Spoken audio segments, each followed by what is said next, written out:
Good evening. My name is Rudy Page, and welcome to our MONTSERRAT first dialogue with Dr. Gertrude Shotte. Dr. Gertrude Schotte's experiences in the field of education span pre-primary, primary, secondary, and tertiary levels over a period of more than 4 decades. The educational path chosen is directly tied to the quenching of an insatiable thirst for knowledge. The recognition that there are varied ways of knowing on an endless continuum has propelled her to continuously seek for invaluable insight into educational concepts and related issues that manifest themselves in local, national, regional, and international environments. Good evening, Dr. Gertrude Shotte. How are you? Good evening, Rudy. I'm well, thanks. Great to see you. So I now would like to pass over to you for your lecture. Thank you. Thanks, Rudy. Good evening, all. Welcome to this lecture. The topic, ways of knowing, change, culture, and character. Ways of knowing, 3 small little words, but they have far-reaching implications, and they have big ways of expanding into so much. So tonight's lecture, of course, the space does not allow us to go into the depth of ways of knowing, but we are going to relate it directly to culture, particularly from the MONTSERRAT perspective. So before I get into it, I would like to just say a little bit about that patchwork. I thought it was good to represent ways of knowing by this patchwork because knowledge is ubiquitous and knowledge grows exponentially, but there are many types of knowledges and they all come together to make sense or to make one big theme or one big topic. It's the different sets of knowledges that you bring to bear.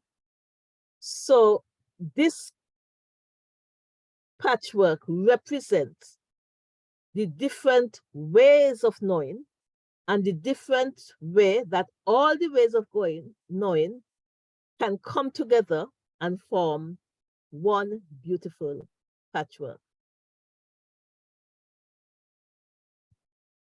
Now, the purpose of this presentation is really just to prompt critical thinking and to follow through on any discussions that there may be following the presentation. I'm also going to provide some context for the choice of title, identify various ways of knowing, highlight the challenge that the MONTSERRAT community faces. And I said challenge deliberately because, of course, there are many challenges, but this challenge is in relation to ways of knowing, suggests possibilities for embracing change, traditional and evolving cultures, while continuously building character. Those of you who are familiar with my writing would, sorry, let me just go back.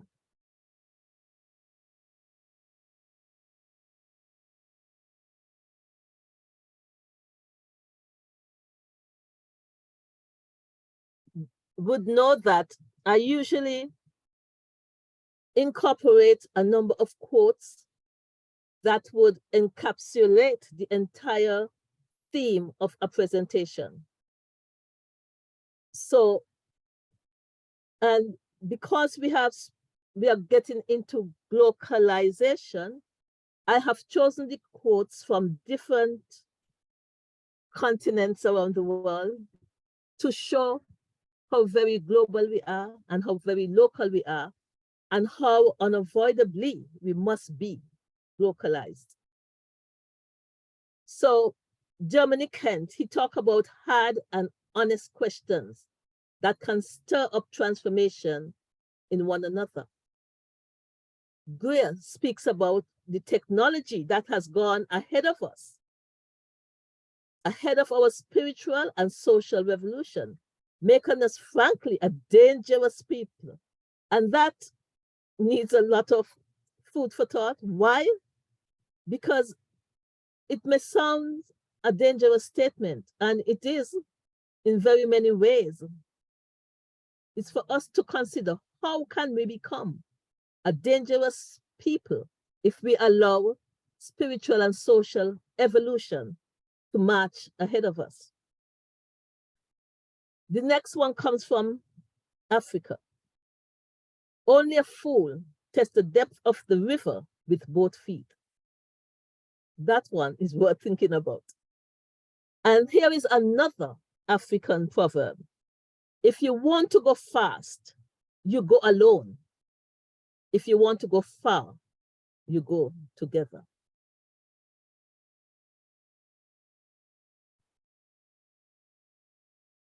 Now, I have also from China and an Arabian proverb. He who knows and knows that he knows, he's a fool, shun him. He who knows not and knows that he knows not is a student, teach him. He who knows and knows not that he knows not is asleep, wake him. He who knows and knows that he knows is wise, follow him. And I know that most of us are familiar with this with different shades of meaning and writing, but generally it is saying how important it is to recognize that we need to know, to recognize when we don't know, and to recognize when we have to teach others who want to know. I love this Chinese proverb. To learn is to know one's ignorance. We should all be always in a mode for learning.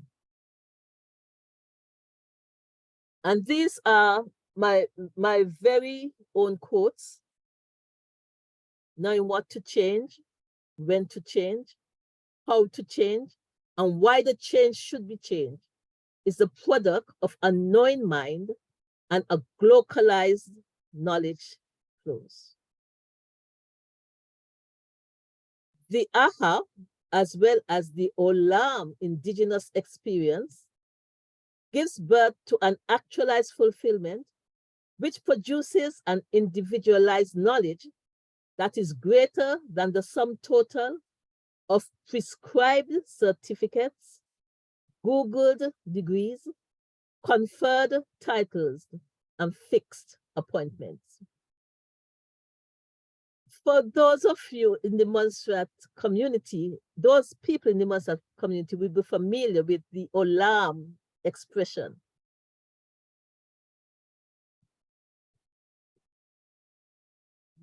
But it's, in the MONTSERRAT context, what it really means, a great surprise. And the aha concept here is an inspiration.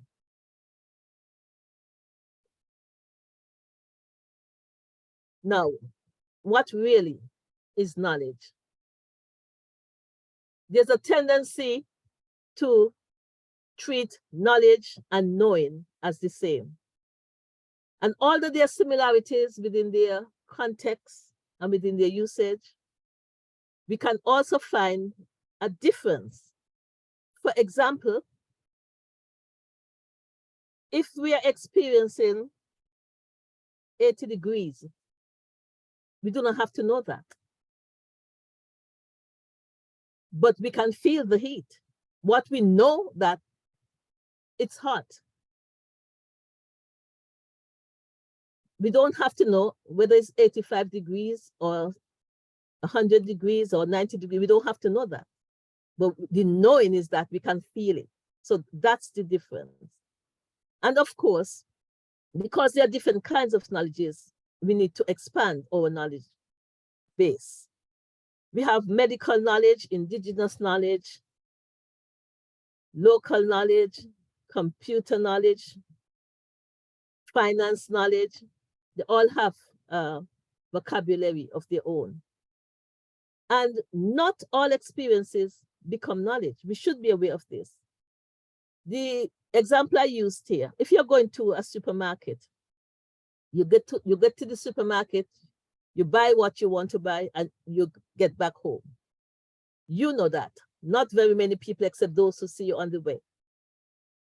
But if you go to a protest, it is highly likely that that will hit the mainstream news.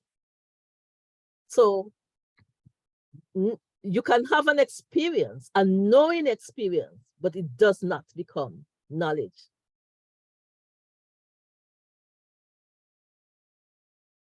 Privileging one type of knowledge over another. This simply means that we need to sometimes do that, depending on the context. So we have to put knowledge in a particular context in order to fit it into the genre that you're talking about. So sometimes we need to privilege one over another, but we have to know when it's in a particular context. Communicating knowledge. We know and we respond. Gone are the days when we used to keep knowledge close to our chest and that's it, not anymore. If you do this, by the time you move your hand, that knowledge is obsolete. So we need to know and respond to what we know, share what we know. Now, Montserrat has been described as a land richer than gold. This description comes from Destiny Weeks, from her 2022 song for the 60th anniversary of Carnival in Montserrat. It's called I Come to Know. The song is written by her father, Everton Reality Weeks. So she is describing Montserrat as a land that's richer than gold. That's a fitting description because although it's not the metal gold, there are so many things that are precious about Montserrat, as we will learn. In that song, she also referred to know my cultural identity and my ethnic flow. Very important.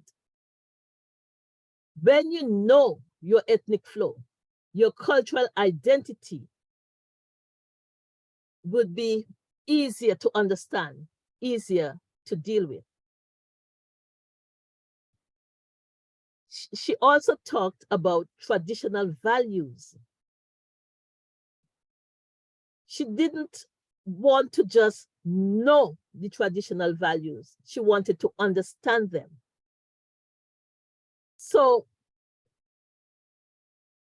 this song is rich in knowledge, is rich in cultural awareness, especially because it has its root in ethnic flows and cultural identity. This too also comes from the song, this sawtooth mountain that touched the sky. It's an awesome wonder, that's no lie. And for those of you who are familiar with the terrain of Montserrat, would recognize that the Sawtooth Mountain, the center hills, really, really, really beautiful. And this analogy, this metaphor that's used here is very powerful because it points directly to Montserrat cultural landscape. And we should never miss the opportunity of showcasing our cultural landscape because there's value in it. Other countries have used their cultural landscape to attract tourists to their shows. They have used their cultural landscape to advertise some of what their country have to offer. So Montserrat Sawtooth Mountain can also be used in a similar way. And it's really beautiful. So those of you who have not seen it, please have a look the next time. And the next time you see the center hills, look at it differently. Now, this song is called I Come to Know. It's also on YouTube. So I'm going to encourage you to have a listen at some point.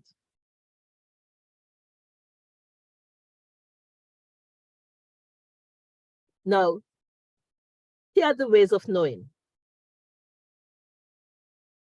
I begin at left to right, using the senses, reading, experiencing, listening, feeling, researching, writing, speaking. But you may have noticed that I didn't talk about the one in the center, thinking. That is because without this, any one of these would not make sense. To speak, we should think before we speak. Think about what we're writing. Think about what we're asserting. Think about what we're listening to. And listening is something that we should do more often. Sometimes you may be in a crowd or at an event, just listen. You don't always have to speak. Very, very important, listening and think about what you listen to. Using your senses, all of them. Maybe not at the same time, but the use of them all very important. Reading is not just calling words. You have to think about what you're reading. And when you have experiences, you have to think about what you experience. And of course, feeling. You think about what you feel and why you feel, how you feel. So these are the ways of knowing in a broad sense. By doing all of this, reading, experiencing, feeling, speaking, writing, researching, listening, and using the senses, and thinking about all of them, you're well on the way of knowing about ways of knowing.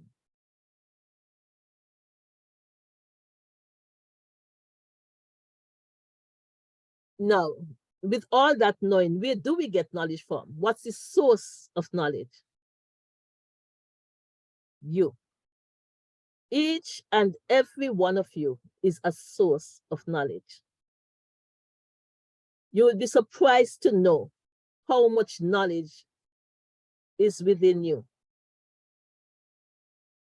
So what we need to do with that knowledge, we need to tap into it. We need to see how we can utilize it. We need to see how we can share it. And we need to also see how we can value it, because sometimes we have knowledges inside of us and we think, oh, that's not important because no, it's for someone else. No, each of us can contribute to knowledge.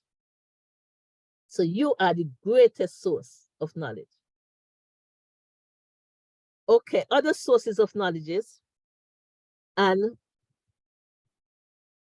all Caribbean people, all Caribbean people can relate.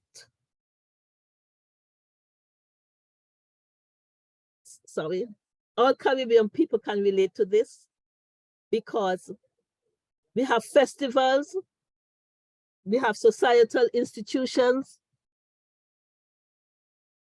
Sorry, excuse me, please. We have societal institutions, folk songs, poetry and journalism, food and farming, flora and fauna, storytelling, ZJB and Government Information Unit. ZJB is the MONTSERRAT radio station, Government Information Unit, dance, drama and art, books and comics, iron and string band, steel band, tributes and eulogies. Now, this is not all there is to knowledge, but these are some very good sources of knowledge. And I want to have a look at some of them in my other slides. But if I just take tributes and eulogies, a lot of people do not realize how much information can be gathered from tributes and eulogies.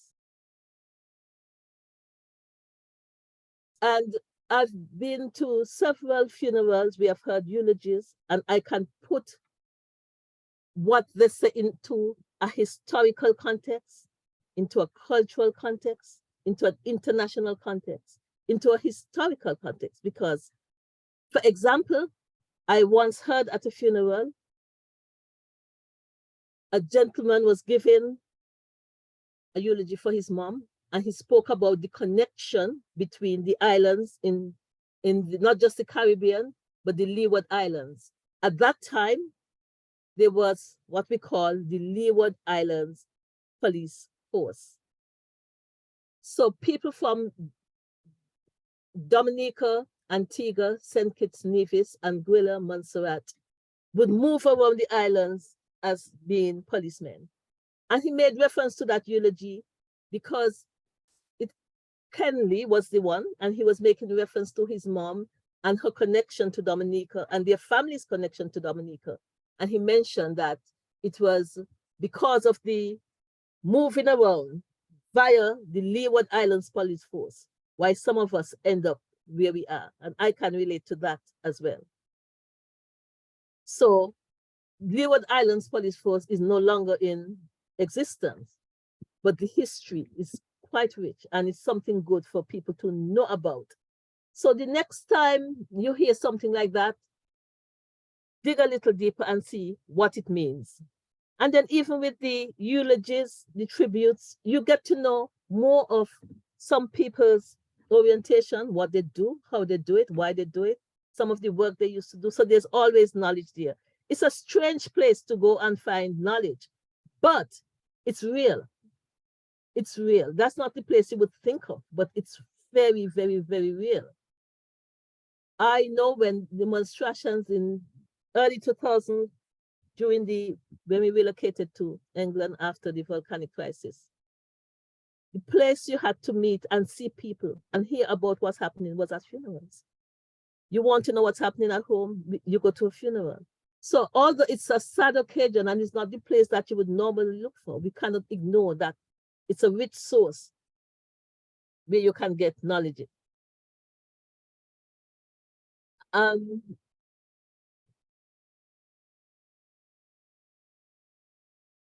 We know folk songs and calypsos and poetry are a big part. Our food and our fun and flow, a big part of what we need to know about.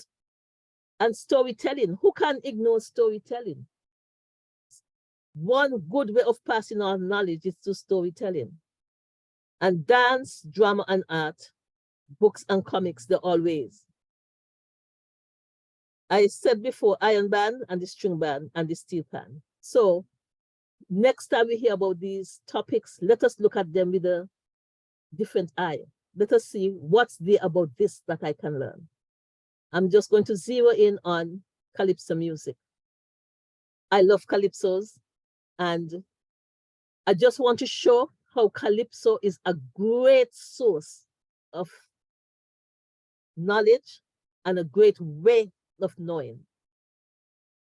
These calypsos are all by MONTSERRAT artists, and I've categorized them into local, regional, and global issues. If I should start with the local issues, we have a song by Samantha. I think the name of the song is Marriage.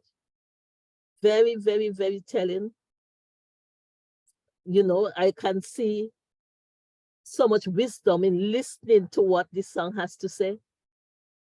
We have another song in the local area called Nicknames. Most people must have nicknames. And this song is one that everyone likes because we can identify with that person in the nickname. Really good source of knowledge. Participate. The Nicknames is done by Malcolm Harris. Participate by William Ogaro, Willie Killy. And it's good that he focused on participation because when we have festivals and whatever else, we need people to participate. So it's really good that he made a song like this. Another local song is One More River to Cross. This is sung by Herman Cupid Francis. And this one relates directly to the volcanic crisis in moving from one area to the next and crossing one river to the other. And I like when he said, the only river to cross after crossing so many is the River Jordan. If you have not heard these, I would encourage you, listen to them. Now, for regional, Raise Your Flag was done by Desi. And this has relevance to other Caribbean islands and how we relate to them and they relate to us. Raise Your Flag. Five Cat is done by Vicky Storm Locker. Fantastic calypso. She spoke about Hurricane Maria and Hurricane Irma, two Category 5 hurricanes who devastated Dominica and other parts of the Caribbean. Very good.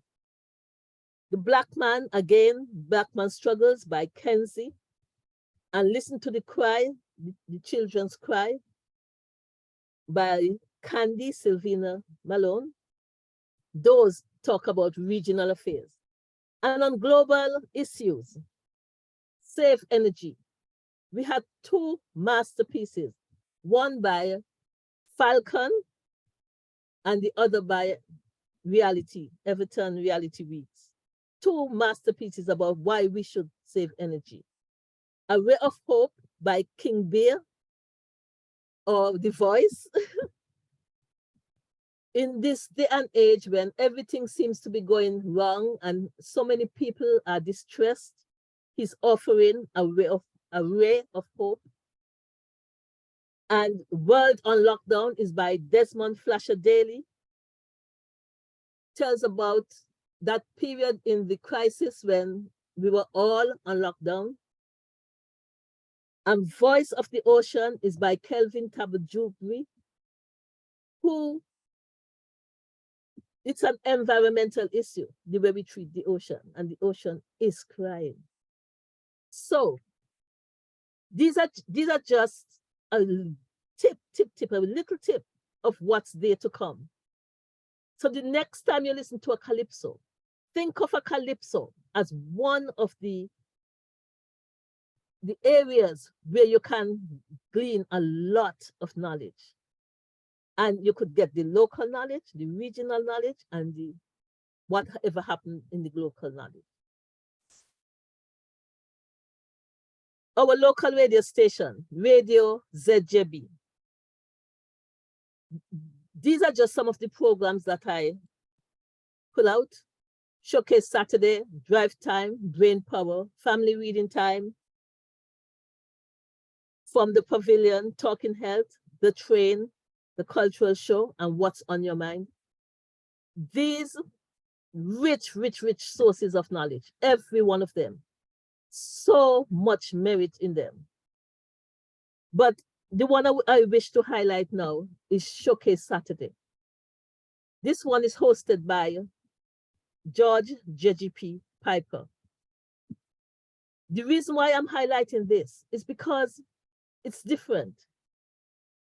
It gives you types of knowledges from various sources. And from one presentation to the other, you don't know what you're going to get. Every Saturday is something different, something new, and something rich in culture. And local Calypsonians are very, very happy that for this Showcase Saturday, because it gives them a chance to hear their own work, give people a chance to hear their own work. And so many songs that have been played on Showcase Saturday that when we hear them, we say, what, really? Who sing that? You know, so it's really a very good program. But it's not just focusing on local talent like the Calypsonians. It's also giving tribute where tribute is due. Tribute when people have birthdays or Earth days, as some of them call it. Tributes to other people who have contributed a lot to the Montserrat society, but who have passed on. And tribute to other aspects of the society. For example, one Saturday with Vivian Thomas Woolcott, tribute was given to the centenarians in Montserrat. And at that time, when they gave it, there were 8 centenarians there. And this was so good for us to know. But not only that, but how Vivian herself was engaged in that, those senior citizens, how she helped them, how she encouraged them. And she was able to say a lot about those centenarians. So well done to Vivian, well done to JGP for doing something like that. And I think he deserves our thanks because he has brought to the fore a lot of things that would have otherwise passed us. So we want to big up Showcase Saturday. And for those of you who have not heard it yet, don't miss it on a Saturday from 12 midday Montserrat time.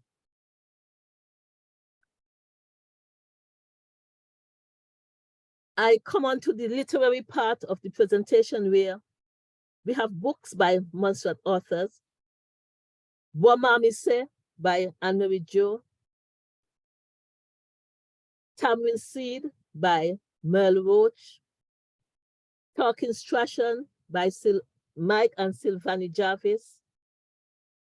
And Musically and Culturally Monstration, Musings from a Paragon by Desmond Flasher Daly. I particularly leave this book for last. It's Harnessing Creativity During Adversity. This book was produced by the Aliagana Singers. And the reason why I left it for last is because many people made contributions to this volume. Many, many people, not just singers from members of the Aliagana group, but we have people from MAC. We also had 7 entries from Radio ZJB, and that included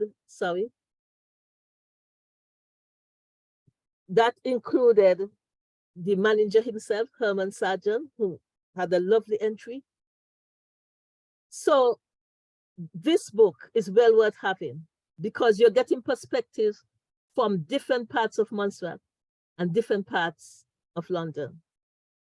The others, Wamamise, highlights Montserrat Creole, Montserrat national language, the same way Talking Strachan does the same thing. But the difference between these two, it's the structure and the presentation, equally potent, equally valuable. Talking Strachan presents a glossary of the Montserrat native language and the meaning behind it. And I suggest that everybody should get a copy of these books. And in terms of Merle Roach, Tamarind Seed, this book was written because of the experiences she had back in Montserrat before and after the volcanic crisis. One of the stories the poems I will encourage you to listen to is the one that begins with ting-a-ling-a-ling, school bell ring. Very nice. If you have not yet got a copy of Merle's Tamarind Seed, do it. And she also has a poem about evacuation and migration, full of knowledge. And Desmond Flasher Daly's song, he looked at all the cultural events musical events, and the bands that were formed from way back then up until now. All of these books you should have because they're rich, rich sources of knowledge. Now, I have two men here that I want to speak about. Edwin Martin, who is a journalist, and he's also a Calypsonian. He has been documenting stories about Montserrat and writing tributes about Montserrat. Everyone knows, everyone knows about his tributes. They're very well presented. And in speaking to him, I asked what were some of his favorites. And he gave me the top 10.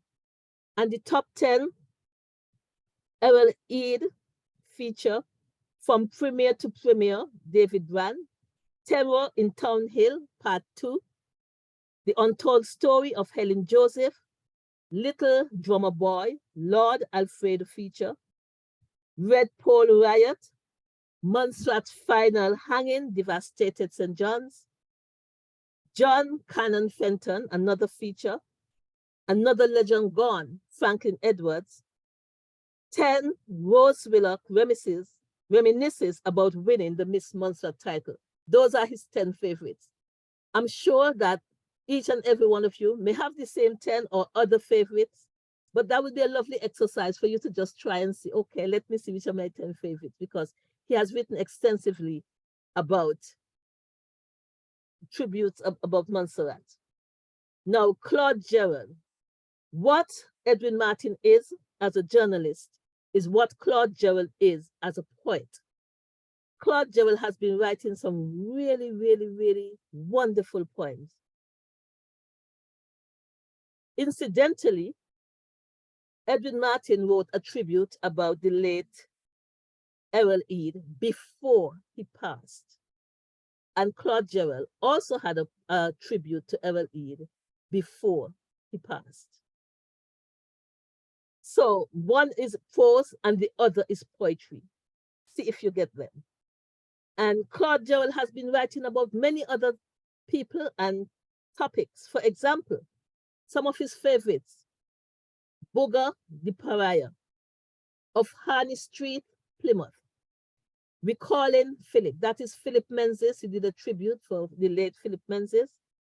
That Monster, The Turning on Tina, Timely Providence, Two Times a Child.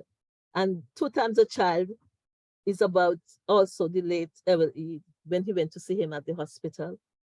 And one I must point out is the one of Harney Street, Plymouth. That one, everybody should read that. It's about Denzel and Monkey, two brothers who he spoke about their life in Harney Street, how they grew up as contributors and participants in Montserrat society, how they was very, very, very keen on sports.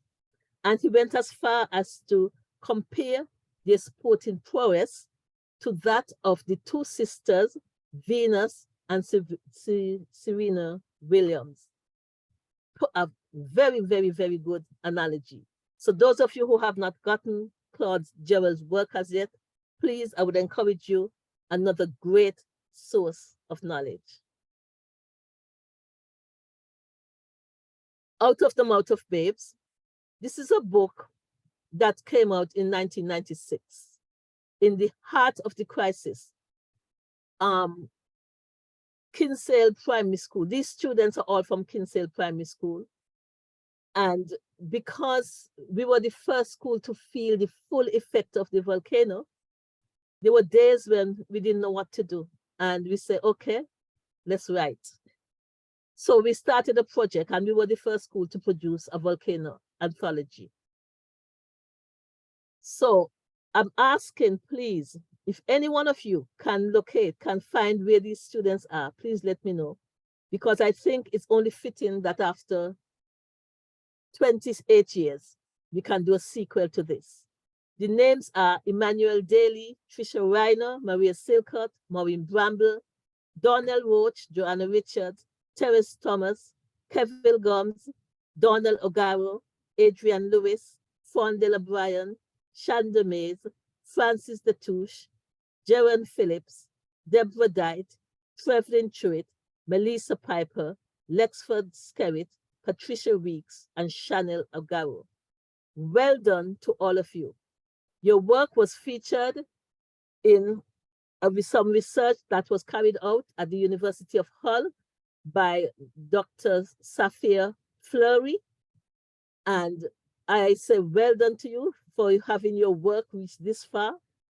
And that's, I hope that the sequel that we do would be another source of knowledge for researchers like Dr. Fleury. So please get in contact with me, all of you, if you can. And those of you who are listening to this and you know any one of them, please ask them to contact me so that we can do the sequel.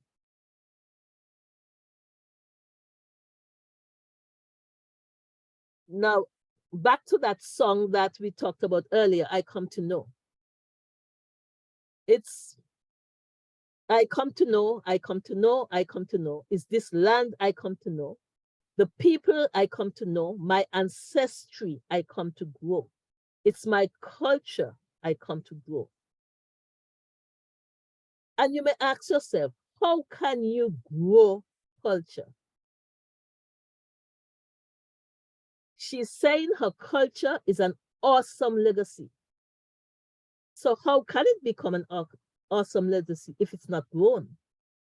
So I just want to use this family tree to show how you can grow. Just like you have the root of the family, and that family spreads into families and more families and more families. The family is where life begins and love never ends. It's continuous. The family spreads and it grows. Similarly, culture, wherever it begins, you can grow on it. You're not changing it. You're just building on it. Just like with the family, you're not changing anything in that family, like saying, you know, you're just growing the family. You have several generations of that one family. Same way, you can have several layers of this culture and you can grow the culture because it is indeed an awesome legacy. Secure rings of security.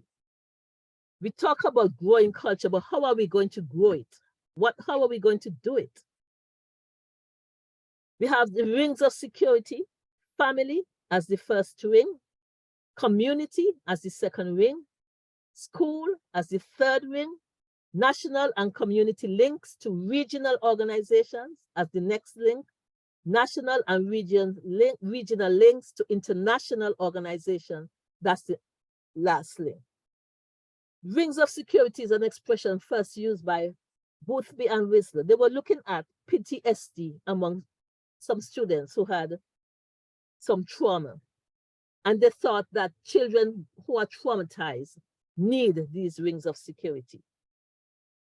So in the same way, these rings of security, they're not just there for traumatized children. These rings of security are there to help grow the culture.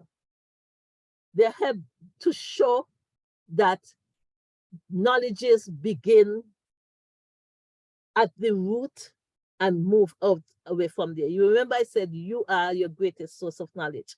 So you have your family as the first source, the community as the second, the school as the third. And in this age where we live in a global village because of internet connections and because of technology, international ties and regional ties, they're just as important source of knowledge as the family, the community, and the school. And talking about community, we need to involve the community. We need to utilize the skills of the community. Here, the community has been described as a chest, a treasure chest. And just like Destiny said in her song, that MONTSERRAT is more valuable than gold, the communities are more valuable than gold. It's the people in our communities that we need to get involved in whatever we do. So if we are going to extend knowledges, if we are going to grow our culture, we really need to look at the community. Who are the members of our community? Who are the people in our neighborhood who can help to build knowledge and skills? So we should not continue to sit on a treasure chest. We should utilize that treasure chest because it's a big source of knowledge. I started by saying the subtitle as Change, Culture, and Character. So I just wanted to summarize. There's no I in team. Commitment is doing the things you said you would do long after the mood in which you say it has passed. Influencing the generational trajectory.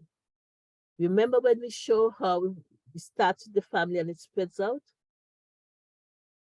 And this is how to do it system, a system that brainwashes the majority into following a particular narrative. Time to think about alternatives.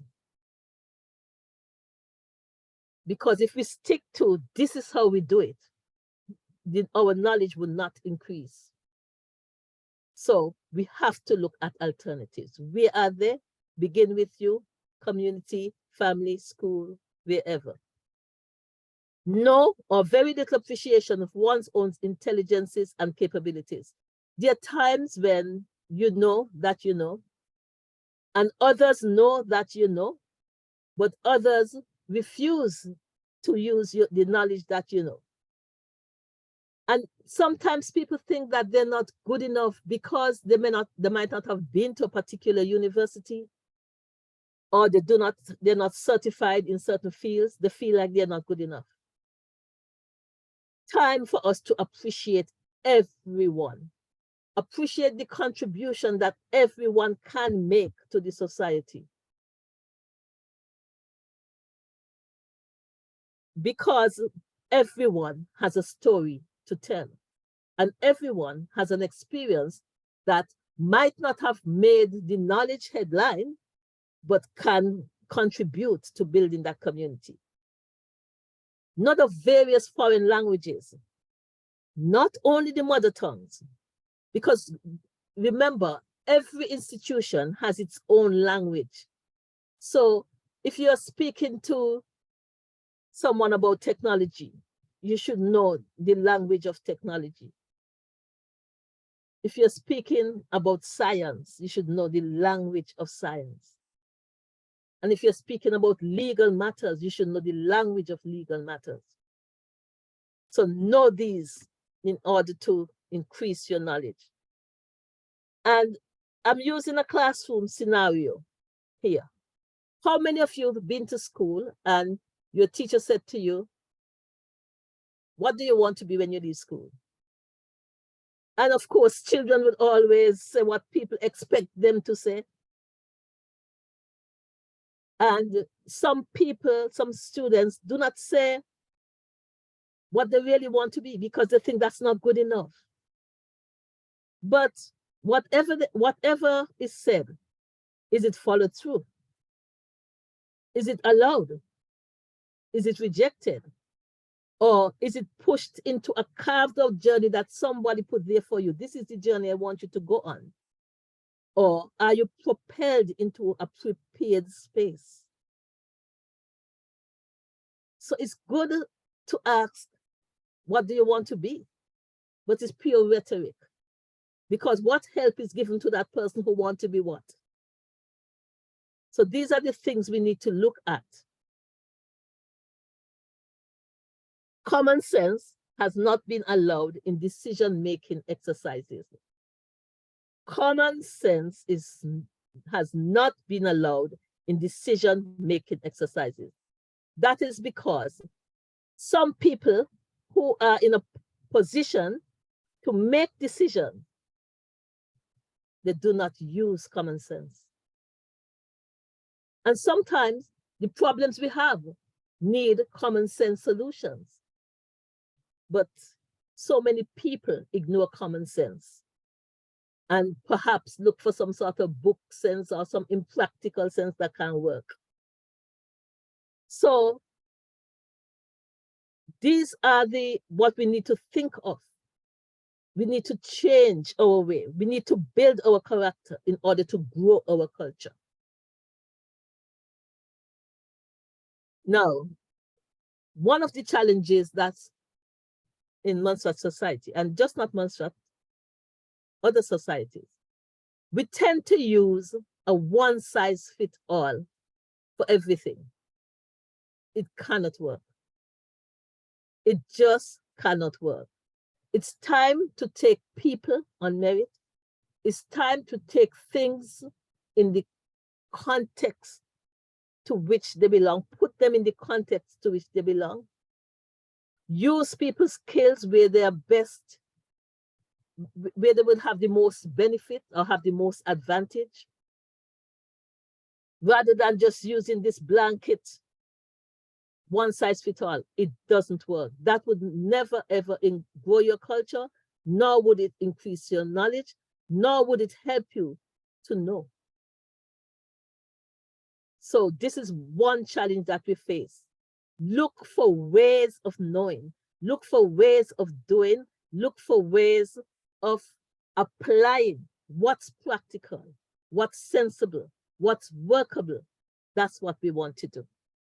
So we need to overcome this big obstacle of thinking that there's one size for everybody. It cannot work. We are all unique and we need to be treated as such, especially in certain decision-making exercises. Now, I began with one of my quotes, and I would like to end with another.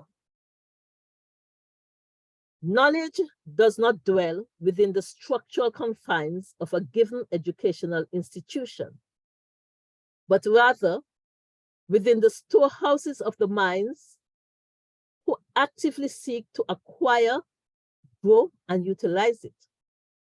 It is the catalyst that promotes practical actions in life preservation situations as much as it does when the good times are rolling. So with that quote, I would like to end this lecture, and I would also like to say that this is a topic that has many strands to it. It's a big, big, big topic. This is just a very tiny tip of the iceberg because we're looking at it in the MONTSERRAT context. And even within the MONTSERRAT context, there's so many other lanes that we can take. But I think for the purpose of this lecture, we came this way so that we could understand how we know what we know and how we can grow our culture and why it's important to keep learning, why it's important to look at those who need teaching and teach them, and why it's important to take everybody at his or her own merit. So hopefully that you have gained some other ways of knowledge, and hopefully you begin to utilize other ways of knowledge from different sources that are not even mentioned here. But when you look at something, remember, you can always gain knowledge from so many different situations. I thank you.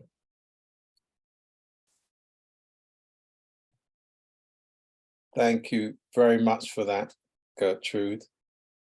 Both enlightening and thought-provoking. So I've got a couple of questions, 2 or 3 questions for you.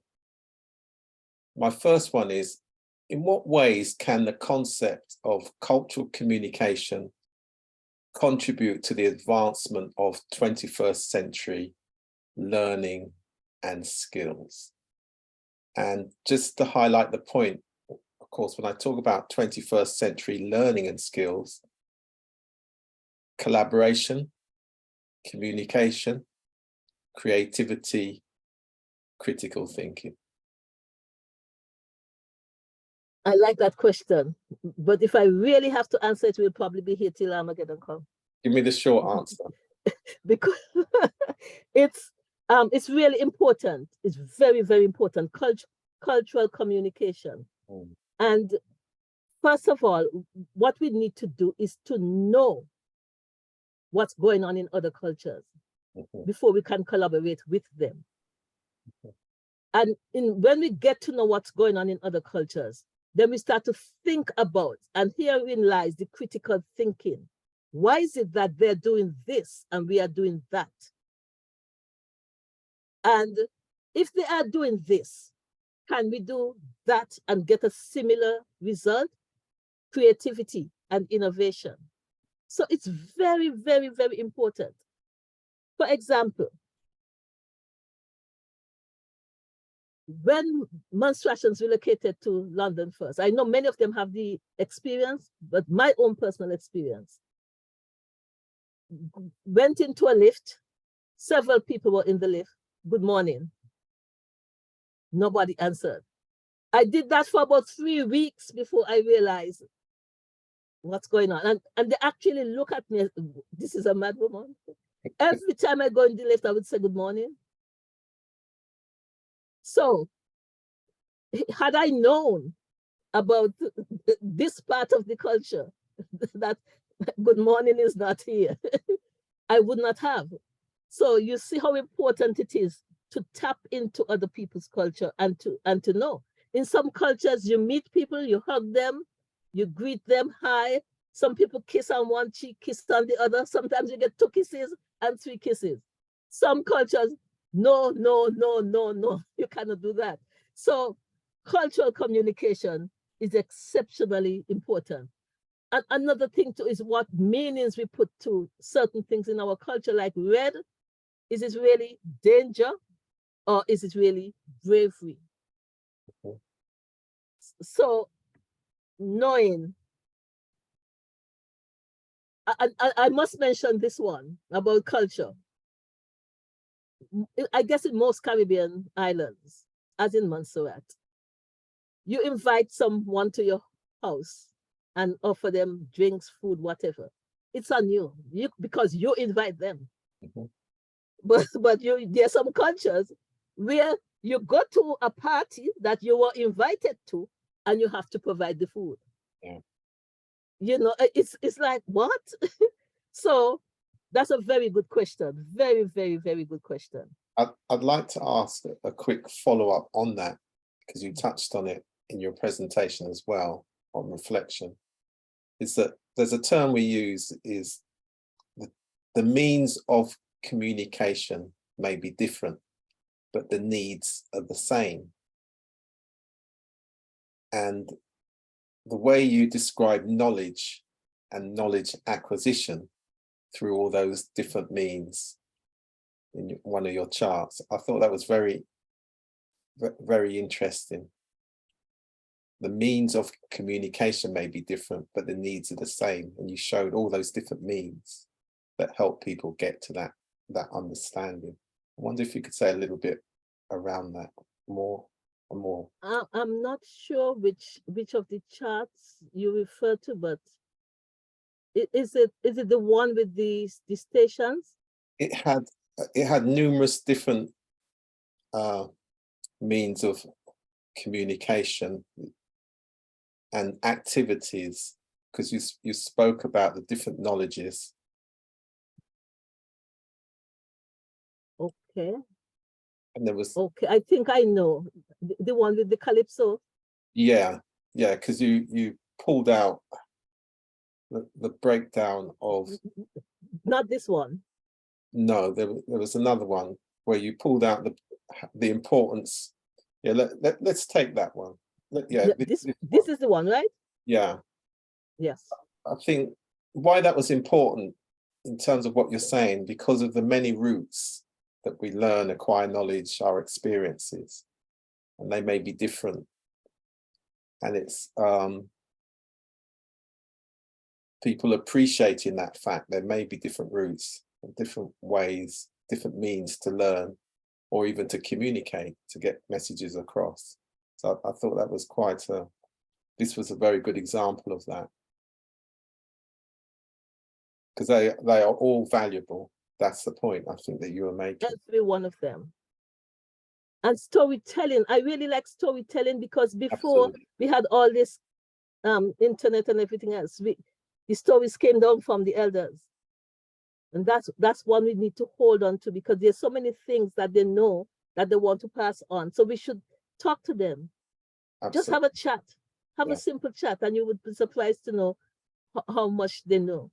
And you know something, books and comics. There's some people who would never read a comic. They think it's always foolishness. That's for children. There is so much you can learn from a comic book. Right. So we're back to that point. The means of communication may be different. That's the point. Yeah. But you can still acquire the knowledge that, you know, that may be of benefit, and you don't know until you read it, of course. Yes. So yeah, this is full of this particular chart. It has so much in it, and especially food and farming, flora and fauna, because now when you hear there are calypsos in MONTSERRAT about bush tea. We have several calypsos about bush tea. You know, we ought to know what sort of bush we should use for bush tea. You know. You know, the medicine for health reasons, for shade, for food, you know, for beautification.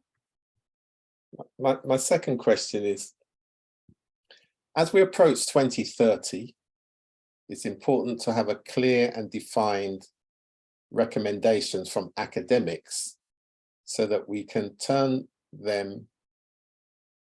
Sorry, if I say that again, as we approach 2030, it's important to have clear and defined recommendations from academics so that we can turn them into practical plans. What do you think is the best way to achieve this? And I'm now talking about the way academics approach and deliver learning into our communities. I would like to answer that. Before I answer that, I would like to just read one of my quotes. The AHA, as well as the Olam indigenous experience, gives birth to an actualized fulfillment, which produces an individualized knowledge that is greater than the sum total of prescribed certificates, Google degrees, conferred titles, and fixed appointments. And who is an academic? Who really is an academic? And like I said in one of the slides, common sense have been thrown out of the window. So I would not, yes, the academic, from an academic standpoint, I could see certain knowledge is necessary, but they're not all necessary. And they're very boxed in, academic knowledge, very boxed in, very subject oriented. They had our institutes of learning, our institutions of learning, which many people's life chances and aspirations about themselves and their own knowledge are impacted by. Well, you spoke about turning them into practical plans.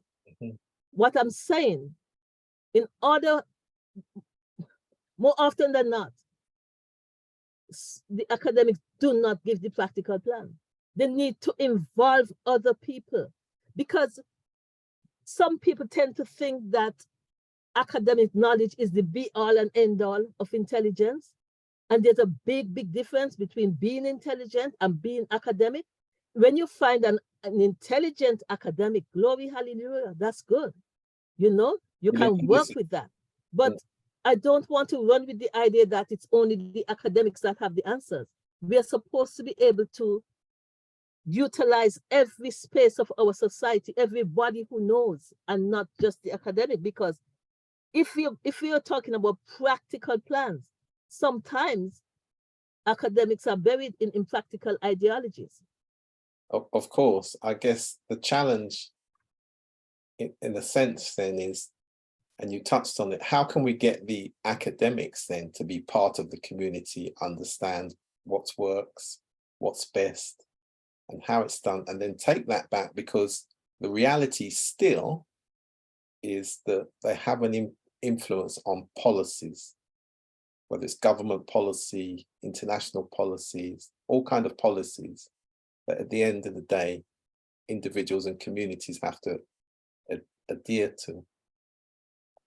I think the first port of call is to recognize that if one is an academic, that does not necessarily mean that one has all the answers.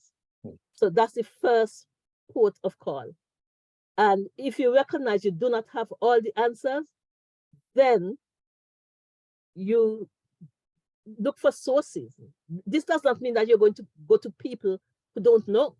You find the sources of people who know, because you do not want incorrect knowledge. What you want is practical solutions. So you still have to find out who knows what I don't know and utilize that person. Because there's some shy people out there who know so much and they just stay in the background. And there's some loudmouth academics who think because they're certified, they know it all. So we have to find a balance between academia and intelligence, between academia and common sense. And we're supposed to use them in a way, not just to flaunt certification, but to find practical examples that will take the society forward. Absolutely. Or as we say, all voices must be heard. Yeah. So my final question, if you wanted to encourage the people of Montserrat to discover how their cultural heritage can benefit them financially and spiritually, where would you begin? Where would I begin? I would begin at looking at spirituality.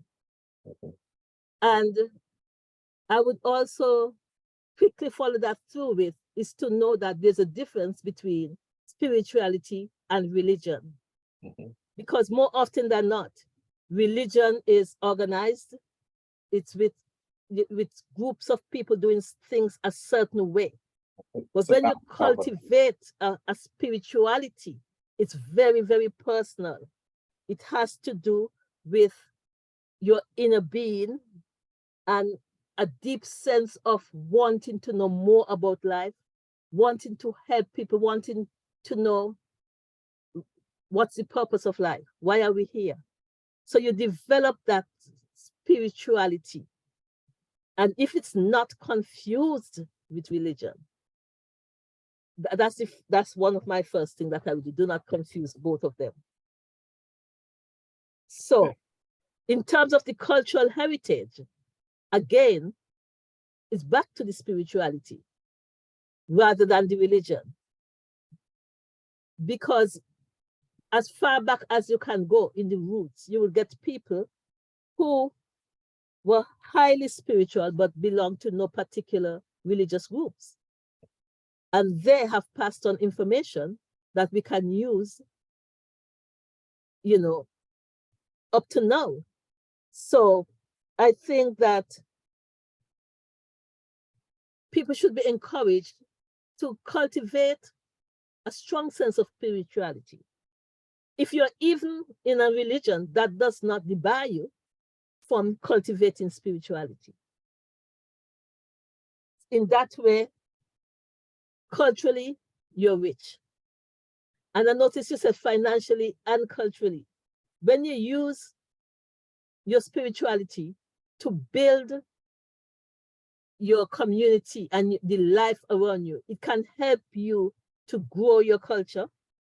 And in growing your culture, if that culture used properly can bring money, not just to you as a person, if, for example, that you're involved in selling stuff to tourists or entertaining tourists or whatever, it's not only you personally, but your country as a whole can benefit. So yes, I think the cultural heritage can grow, but we first have to look at spirituality. Thank you very much for that. And it's been a wonderful presentation. And so, but what I'm going to do now is leave you to give us the last word.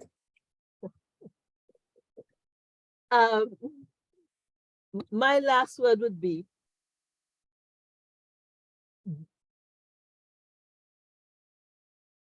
don't be afraid to admit that you don't know. If you don't know, you just don't know. Because you can learn. If you don't know, you can learn. So the first thing for me is to recognize too that you are also a source of knowledge. So you question yourself, you interrogate your activities and your events and what's going on around you. And once you have that settled, then you can step forward into helping others to know. You remember that quote, the Arab proverb, teach those who want to know? Yeah, but it begins here. If you don't know, what can you teach? So it's self-examination and recognizing what you don't know, recognizing what you ought to know, and also seeking help in getting the information out there and helping other people.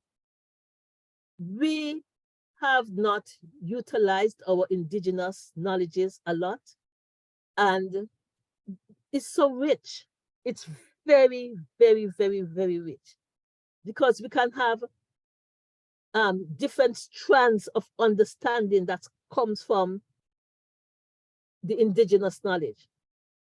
And I think that that's the way we should go. That's the way the world should go, because indigenous knowledges, they are the root, they are the base of any society.